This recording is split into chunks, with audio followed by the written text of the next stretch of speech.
আসসালামু আলাইকুম। আমি রাজু আহমেদ খান, গ্রিন পার্টির চেয়ারম্যান এবং পলিটিক্স ক্লাবের প্রধান সমন্বয়ক।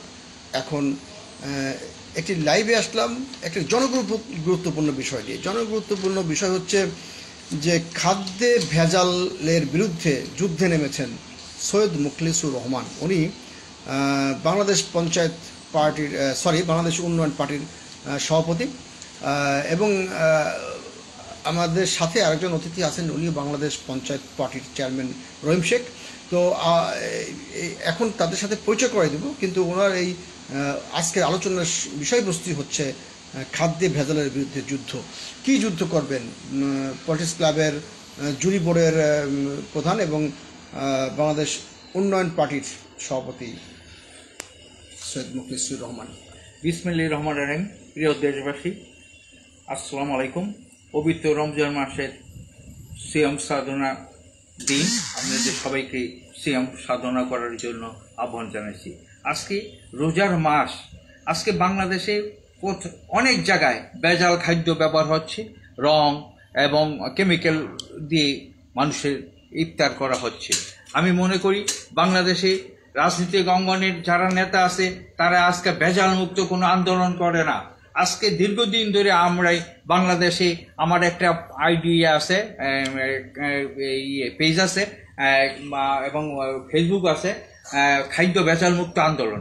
আমরা বলতে চাই আজকে চিকিৎসা মানুষের দিন দিন অসুস্থ হচ্ছে খাদ্য ভেজালের কারণে।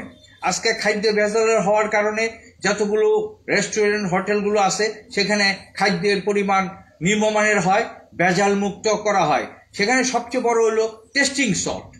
এমন কোনো হোটেল নাই যে এই টেস্টিং সল্টটা ইউজ না হয়। আমি অন্তর্বর্তী টেস্টিং সল্ট কি অনেক বিষাক্ত, অবশ্য মানুষের কিডনি এগুলি ড্যামেজ করে দেয়। সরকারের কোনো মনিটরিং নাই? এটা তো অবশ্যই নাই, কারণ সরকার মনিটরিং করে কোথায়? আজকে আমি যতগুলো হোটেল আছে, আজকে যে রোজার মাস, সারাদিন মানুষ উপবাস করে যখন সন্ধ্যা ইফতারি করে সেখানে ভেজাল খাদ্য খাচ্ছে, টেস্টিং সল্ট। সেখানে অনেক তেল নাকি বারবার ব্যবহার করা হয়। অবশ্যই হ্যাঁ, পোড়ার তেল দিয়ে বাজা হয়। এগুলো আসলে সরকারের তরফ থেকে কাকে মনিটর করার দায়িত্ব? এটা প্রত্যেক জ্বালায় জ্বালায় একটা আছে, তাদের স্বাস্থ্য ভোক্তাধিকার এবং স্বাস্থ্য যারা আছে, স্বাস্থ্য অধিদপ্তর ঠিকভাবে কাজ করে না। আমার মনে করি যতগুলো হোটেল আছে এবং যারা রাস্তায় দোকানদারি করে তাদের মনিটরিং করা উচিত। না করলে আজকে আমাদের বাংলাদেশে দেখেন চিকিৎসা খাতের কারণে এই ভেজাল খাদ্যের কারণে অনেকে অসুস্থ হয়ে পড়ছে। আমি মনে করি আজকে যদি এই ভেজাল মুক্ত খাওয়া পরিবেশটা তৈরি হতো তাহলে এত মানুষ রোগে আক্রান্ত হতো না।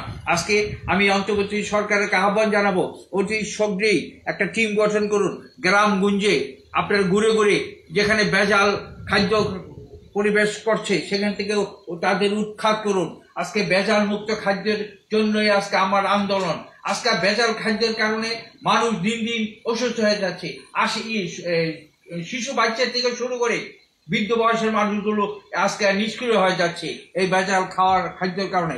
সবচেয়ে মনে করি যে সরকার টেস্টিং সল্টটা যাতে আমদানি না করে। এই টেস্টিং সল্টের কারণে বাংলাদেশে মানুষ এটা খেয়ে তাদের কিডনি এবং লিভার এগুলো ড্যামেজ হয়ে যায়। আপনার শুধু টেস্টিং সল্টের উপর রাখ নাকি? টেস্টিং সল্ট ছাড়াও আরো অনেক কার্বাইড আছে, ফরমালিন আছে, যেগুলো অনেক রং ইউজ করা হয়, যেগুলো শিশুদের জন্য খুব ক্ষতিকর। সেগুলো সবকিছুর বিরুদ্ধে একটা সমন্বিত প্রচেষ্টা, সব রাজনৈতিক দলের সমন্বয়ে, বিশেষ করে পলিটিক্স ক্লাবের সমন্বয়কারী রাজনৈতিক দলগুলো মিলে আমরা তো একটা ক্র্যাশ প্রোগ্রাম করতে পারি, বাজার মনিটরিং করতে পারি। আপনার বাংলাদেশ উন্নয়ন পার্টির কি এমন মনিটরিং এর অভিজ্ঞতা আছে? অবশ্যই আমরা মাঝে মধ্যে, আমি অনেক হোটেলের যাই, যে বলি যে দেখেন আপনারা যাই করেন টেস্টিং সল্ট এবং যেগুলো ক্ষতিকর কেমিক্যাল এগুলো ব্যবহার না করেন, কারণ এগুলি খাইয়ে মানুষ যে রোগ হচ্ছে এগুলির কারণে। আজকে আপনার ছেলে, আপনার মেয়েও আপনার দোকানের এই পুরি সিঙ্গারা এবং সবজি খায়, এগুলোর কারণে কিন্তু আপনার ছেলেও অসুস্থ হয়ে পড়তে পারে। আমি মনে করি বাংলাদেশের প্রত্যেকটি হোটেল যাতে এই খাদ্য ভেজাল মুক্ত হয়, সেখানে কেমিক্যাল, বিষাক্ত কেমিক্যাল, ফরমালিন থেকে শুরু করে বিষাক্ত রং এগুলো বন্ধ করে দাবি জানাচ্ছি। কিন্তু আরেকটা জিনিস আমি বলতে চাই যে আজকে এই রোজার মাস, এখানে এই গুড় আউখা গুড় এবং মুসি গুড় অন্যান্য গুড় আছে, সেই গুড়গুলো কিন্তু ভেজাল করা হচ্ছে। চিনি দিয়ে তারা এই গুড়গুলো তৈরি করে, সেখানে কি বিষাক্ত একটা রং ইউজ করে, এগুলি খেয়া মানুষ শরবত তাহলে তো আপনি আমাদের দর্শক যারা শুনছেন তারা হয়তো কেউ মাগুরা থেকে গুড় আনতে পারেন, আমাদের আলোচনা শুনছেন পারভেজ মুন্সি মাগুরার, প্রয়োজনে উনি ব্যবস্থা করে পাঠাতে পারেন আর কি। অনেক খাঁটি গুড় মাগুরা যশোর ওদিকে পাওয়া যায়। তো এখন ভেজাল গুড়, আমার ঢাকার ভেজাল গুড়ের মুখোপাক্ষি কেন হবো?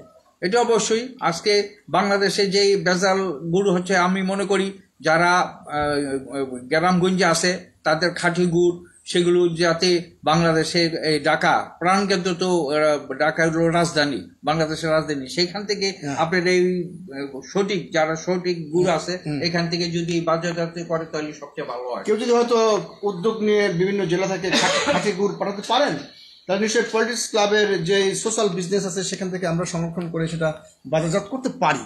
অবশ্যই।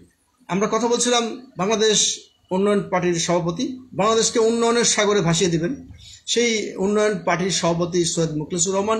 সত্যিকার অর্থে যে উন্নয়ন নিয়ে তামাশা হয়, বিশেষ করে আগের সরকারের আমলে, তার আগের সরকারের আমলে উন্নয়ন নিয়ে তামাশা হয়েছে, উন্নয়নের সাগরে ভাসিয়ে দেবেন। কিন্তু আমরা সত্যিকারের উন্নয়ন দেখতে চাই উন্নয়ন পার্টির পক্ষ থেকে, এবং উন্নয়ন পার্টির প্রস্তাবটা বাজারের খাদ্য দূষণের বিরুদ্ধে তার যে যুদ্ধ, এই যুদ্ধে সামিল হতে উনি ঝাঁপিয়ে পড়েছেন। আমরা তার সঙ্গে একসাথে আছি, আমি আছি, রাজু আহমেদ খান, গ্রিন পার্টির চেয়ারম্যান আছেন রহিম শেখ, যে আমাদের আরও অপরাপর আরও মানে মোট 40টা রাজনৈতিক দলের সমন্বয়ে যেই পলিটিক্স ক্লাবের প্রত্যেক সদস্যই এই খাদ্য ভেজালের বিরুদ্ধে তার নিজ নিজ কর্মসূচি রাখবেন। আপনাকে অসংখ্য অসংখ্য ধন্যবাদ। এই সময় ঠিক যথাসময়ে দেশবাসীর উদ্দেশ্যে আপনি শেষ সময়ে কি বলবেন, 1 মিনিট জানান। প্রিয় দেশবাসী, আসুন আমরা এই খাদ্য ভেজালের জন্য আমরা নেমে পড়ি। আপনার আমার সন্তান, আমরা মনে করি আসুন এখনই সময়, বাংলাদেশকে নতুন করে গড়ি। আমরা খাদ্য ভেজাল মুক্ত চাই। এই আন্দোলনে আপনারা শরীক হন, যার যার ক্ষেত্রে আছে এই আন্দোলন করি। আপনি এই খাদ্য ভেজাল মুক্ত করার আহ্বান জানিয়ে আমার বক্তব্য শেষ করছি। খোদা হাফেজ। বাংলাদেশ চিরজীবী হোক। আপনাকে অসংখ্য অসংখ্য ধন্যবাদ। আসসালামু আলাইকুম। ধন্যবাদ।